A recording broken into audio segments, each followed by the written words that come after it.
Байцгаана уу, та бүхэнд энэ өдрийн мэндийг хүргэе. Гоёлтой аймгийн төрийн аудитын газраас орон нутгийн засгийн ерөнхийлөгчийн захирагчийн 2024 оны санхүүгийн тайланд хийсэн аудитын зөв мэдээллийг танилцуулж байна. Аудитээр 251 санхүүгийн тайлан нэгтгэгдсэн бөгөөд 56 байгууллагад дүгнэлт гаргаж 87 байгууллагыг төвөрт хамруулсан. Дүгнэлт гаргасан 56 байгууллагаас 6 байгууллагад зөрчилгөө, 49 байгууллагад хязгаарлалтаа, 1 байгууллага буюу Бэгэр цумын засаг даргын хамгааллын газарт сөрөг санал дүгнэлтийг өгсөн.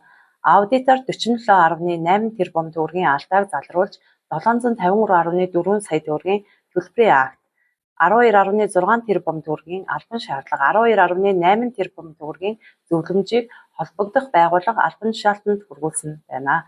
Орон нутгийн засгийн ерөнхийлөгчийн захирагчийн 2024 оны санхүүгийн нэгтгэсэн тайланд хязгаарлалтай санал дүгнэлтийг өгсөн. Хязгаарлалтай санал дүгнэлт өгсөн шалтгаан нь урт хугацаат зээлийн өөрчлөлт 6.4 тэрбум төгрөгийг барагдуулаагүй, тусгай сонгуудаас олгосон зээлийн эргэн төлөлт 1.2 тэрбум төгрөгийн авлагыг барагдуулаагүй. Харай байгууллагуудын санхүүгийн тайлангийн аудитаар 1.2 тэрбум төгрөгийн зөрчил илэрсэн зэрэг үндэслэлээр санхүүгийн тайланг хязгаарласан болно. Аудитаар дараах зуршлыг илрүүлсэн. Харай байгууллагуудад санхүүжилтийг дутуу олгосноос 2.4 тэрбум төгрөгийн өр төлбөр үүсгэсэн.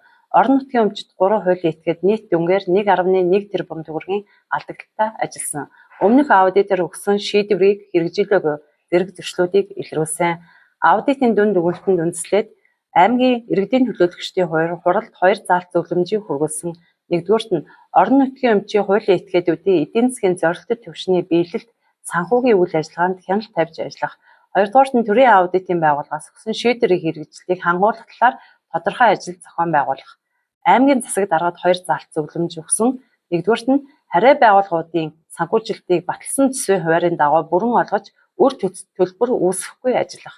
Хоёрдугаарт нь тусгай сонгуудын хугацаа хэтэрсэн зээлийн авалгыг барагдуулж эргэлтийн хөрөнгийн их үүсвэрийг нэмэгдүүлэх талаар тодорхой арга хэмжээ авч ажиллах.